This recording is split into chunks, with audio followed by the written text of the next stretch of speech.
Okay, picture this. It's 2 a.m. You're stacked up outside a wall in a country you will never, ever be able to name. On the other side, the world's most wanted terrorist. I'm talking weeks of surveillance, billions in intelligence, and it has all come down to this one single moment. The breacher sets the charge, and the countdown begins. 3, 2, 1. The wall just disappears. You don't wait for the dust to settle, not for a second. Your night vision slices right through the smoke and the chaos. You're already moving before your brain has even registered the sound. You know, this isn't about thought anymore. This is pure instinct. You step over bodies without even looking down. 2 guys reached for rifles, they never got there. Your training just completely takes over. Controlled pairs, center mass. You don't feel anything, you don't think, you just move. Second room, it's empty. Third room, and there he is. The face you've seen in every single intelligence briefing for the last 3 years. He reaches for something. Is it a weapon? A detonator? It really doesn't matter. He never touches it. And suddenly, the room goes completely quiet. You hit your radio with the one code word that ends a hunt that's been going on for years. The word that confirms the primary target is down. Jackpot. And that's it. 47 seconds. A mission that took 6 months of direct planning, a decade of intel gathering, it's all over in less than a minute. And the guys who just pulled it off, they don't officially exist. So that begs the question, right? How on earth do you forge a weapon like that? So how is a weapon like this forged? Well, it's not a job you just apply for. It's a life you have to survive. It all kicks off with an invitation to an impossible test, one that's designed to find the absolute best of the best from a pool of soldiers who are already legends. You know, inside the Special Operations community, these guys are basically ghosts. They're called the Unit, CAG, Delta Force, the military's Tier 1 asset. Their budget? Secret. Their members? Secret. Some people in the regular army aren't even totally sure they're real. Oh, they are. And they only recruit from the very top tier. We're talking Green Berets, Rangers, and other special ops forces. The only way into this world is a month-long selection process. And it's not designed to find the strongest guy. It's designed to find out who's left when absolutely everything is taken away. It's broken down into 3 phases, and each one is meant to systematically break a man down to his absolute core. The final test of the physical phase is, well, it's legendary. It's called the long walk. 40 miles, over mountains, carrying a 65-pound ruck with no set time limit. You just finish or you don't. And a test isn't really about fitness. I mean, everyone there is a physical specimen. It's about finding the one guy who has something deep inside him that just refuses to stop, long after his body has given up. Just think about that for a second. 9 out of every 10 men who start this process, and remember, these are all elite soldiers already, will fail. A 90% attrition rate. That tells you that the ones who pass are, well, they're a different breed entirely. But here's the kicker.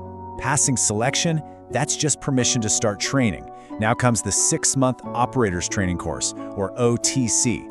And this is where a soldier is completely taken apart and rebuilt into something else entirely. A human multi-tool of lethality. You thought you knew how to shoot? In OTC, you'll fire more rounds in a single week than most soldiers do in their entire career, until that weapon is just an extension of your own body. But it's so much more than that. You learn tradecraft, how to be invisible, how to pick locks, how to beat alarm systems. You become a master of making walls disappear. You become a ghost.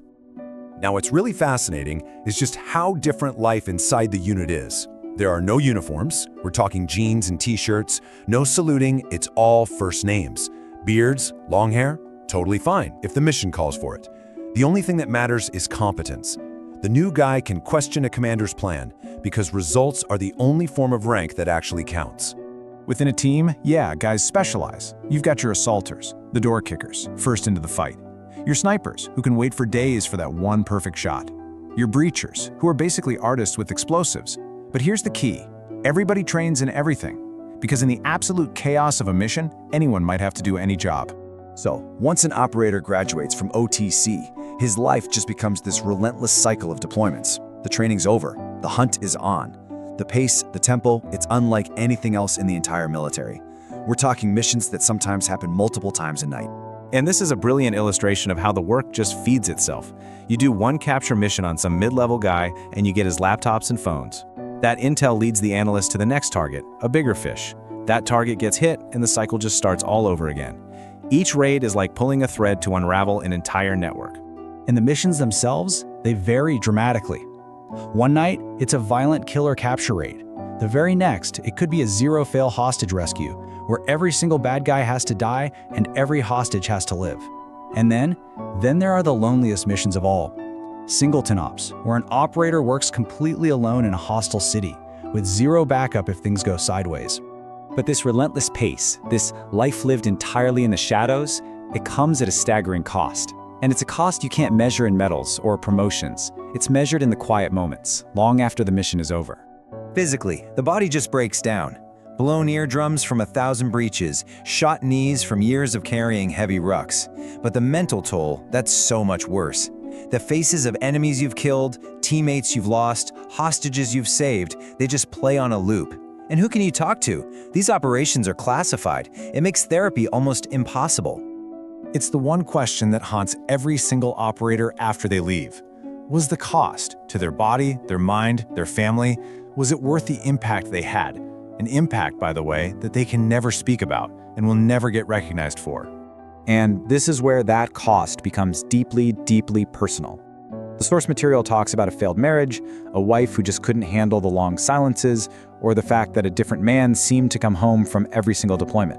You can't explain the work, so you just live with the isolation. So, after an entire career spent doing things that can never be spoken of, what's left? What's the legacy of a man whose history has been officially erased? What's left is the Brotherhood. The only people on this planet who truly understand are the men who are right there with you. It's this unspoken bond that was forged in the fires of selection and combat. They are the only support system for men who have to carry a secret history inside them for the rest of their lives. And this, right here, is the fundamental promise and the heaviest burden of serving in Delta Force. To the world, to history, even to your own family, you were never here. Your actions changed the course of world events, but your name will never be known. And maybe, in the end, that's the ultimate answer. The legacy isn't a statue or a book. It's the quiet reality that the world is a different, safer place, because these men were willing to become ghosts. They do the things that can't be talked about, so that the rest of us don't have to.